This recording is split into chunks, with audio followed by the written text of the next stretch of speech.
Hi everyone, winter is here, so it's time for some fresh green spinach, and so it's time to make yummy spinach recipes. Today I'm going to share with you the recipe of delicious restaurant style Palak chicken. The gravy is silky, smooth and luscious, and it has a beautiful vibrant green color. And you know what? You don't have to blanch your spinach to get this beautiful green color. I'll show you a really easy way how you can do this. But before we get started, if you are new to my channel, welcome. Make sure to press that subscribe button because don't you want exciting recipes like this every week? And don't forget to press that notification bell so the next recipe comes straight to you.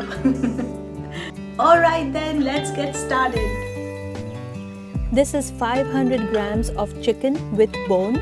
To this, add half a teaspoon of salt, just a quarter teaspoon of turmeric.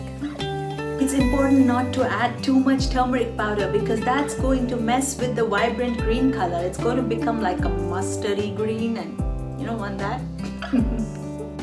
Next, we'll add 1 teaspoon of red chilli powder, 1 teaspoon of coriander powder, half a teaspoon of garam masala powder, and 1 teaspoon of ginger garlic paste, and try to use fresh, it tastes so much better.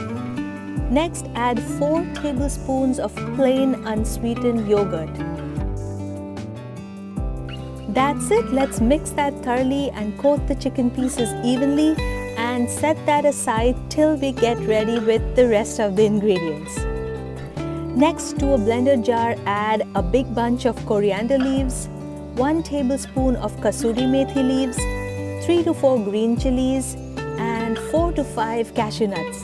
Just set that aside, don't grind it yet because spinach leaves are yet to go in. So like I mentioned before, we are not going to blanch the spinach. We are going to simply pan fry the spinach, but follow the instructions carefully to preserve that vibrant green color.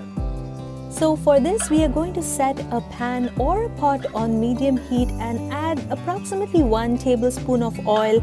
Spread it around till it coats the surface of the pan, just so the spinach leaves don't stick. And into the pan goes 250 grams or approximately 3 cups of spinach leaves that I washed thoroughly.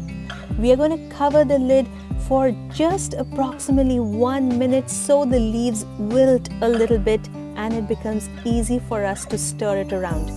There, that's enough.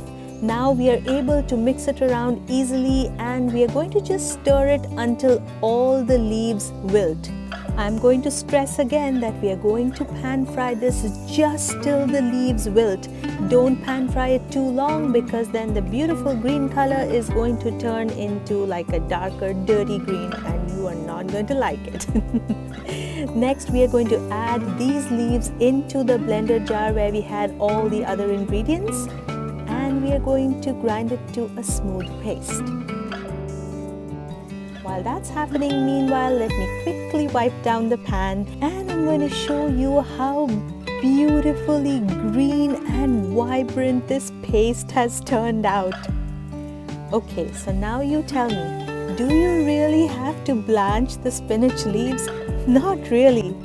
Hey, but don't get me wrong, I'm not telling you that don't blanch the spinach leaves. You should totally do it if that's what you prefer. The reason why I prefer this method is that it's just hassle-free. You don't have to have cold water and pour the spinach in and squeeze out the water and all that. You just pan fry it really quick. And the second reason is that when you blanch your spinach, some of the nutrition is lost in the water, which doesn't happen with this method. So set a pan on medium heat and add approximately 3 to 4 tablespoons of oil. To that, add a quarter teaspoon of cumin seeds and 1 cinnamon stick. Once the seeds start to splutter, add 1 medium-sized onion finely chopped. Sprinkle a little bit salt on the onion so it cooks faster.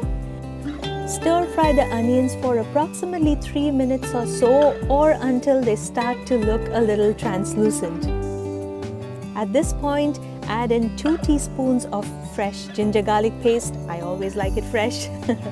And stir fry that for approximately a minute till the onions start to look slightly golden brown in color, like that. Next, it's time to add 2 small tomatoes, finely chopped. You can also add tomato puree if you like. You may have noticed that the tomatoes that I used weren't that red. I basically picked out the dullest looking tomatoes because if the tomato is bright red, it's again going to mess with that green color, and we want our gravy to be green, don't we? Give the tomatoes a quick stir and place the lid on for approximately 3 to 5 minutes or till the tomatoes turn nice and soft. At the end of the video, I'm going to review the 4 tips so that your curry is going to have a beautiful green color, so watch till the end. The tomatoes should be nice and soft by now, so using the back of your spatula, just press it down so that the tomatoes get nice and mashed up. We don't want tomato pieces in the gravy. We want the gravy to be nice and smooth, right? There, that looks like a perfect texture. Next, add in the marinated chicken pieces. This should have been marinating for maybe like 20 to 30 minutes. That's good enough. As you can see, there's not too much turmeric in this. It's kind of a light yellow color. Again, because we don't want to mess with the green color of the spinach leaves. I'm kind of obsessed with that green color, right? So after stir frying the chicken for approximately 5 minutes, it's time to place the lid on. Let the chicken cook for approximately 5 minutes. Hey, if you're enjoying this recipe, give me a thumbs up. So it's been approximately 5 minutes and it's time to check if there is enough liquid that's oozed out of the chicken so we can cover it back and let the chicken cook through. Over here it seems like there is a little less liquid, so I'm going to add approximately 1/4 cup of water. You can add water or not, just depending on how much liquid there is in your pan. And now the chicken is not going to burn, so I'm going to cover it for a good 7 to 10 minutes to let it completely cook through. Okay, so it's been 10 minutes and it's time to check if the chicken is soft. Yes, it has completely cooked through. If it hasn't, just place the lid on for a little longer. And now it's time to turn down the heat. Yes, turn down the heat and then add in that beautiful green spinach paste. It's important to turn down the heat before adding that beautiful vibrant spinach paste because the more you heat it, the less green it's going to become. To this, add half a teaspoon of garam masala powder. Mix well. Doesn't that look pretty? The colors are so vibrant. Can you tell how silky smooth the texture of the gravy is?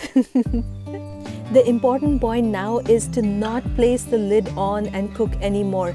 Just let it simmer on low heat for like 2 minutes. That's it. If you place the lid on and cook too long, your green color will change. So a little bit of science. The thing is that leaves have a green chlorophyll pigment, and when that is heated, the chlorophyll gets altered and it doesn't remain vibrant green anymore.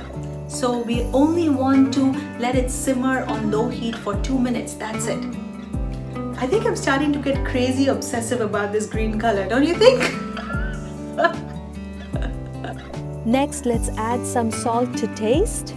And one ingredient that's optional is a little bit of fresh lime juice. I like it that way. It doesn't turn the curry sour. It just, I don't know, it just balances out all the flavors. So you can just add a little bit. And to make our silky gravy silkier and smoother, we'll add 2 tablespoons of heavy cream. Doesn't that look attractive? Oh my goodness, guys, it tastes so good. You've got to try this. You've got to. This curry pairs well with roti or rice, or just take a big bowl of this beautiful smooth gravy and start eating it. So if you're kind of crazy obsessive like me about this curry having a vibrant green color, here are your 4 tips. Number 1, don't add too much turmeric. Number 2, pick the tomatoes that are dull red in color. Number 3, turn down the heat when you're adding in the spinach paste. And number 4, don't place the lid on and cook the gravy. That's it, and you're going to end up with this beautiful looking vibrant green gravy. And I'm going to be happy because you're going to tell me that you loved it, isn't it? At least I hope so. So that's all for today, my friends. I hope you enjoyed this recipe. If you did, do give me a thumbs up and share this recipe with your friends. I'm on all these different social media sites, and I would be so happy if you follow me. And if you prefer written recipes, you can always visit my blog. My blog is nupursindiankitchen.com, and you'll find all my recipes written there. So alright my friends, see you next week with another exciting recipe. Bye bye.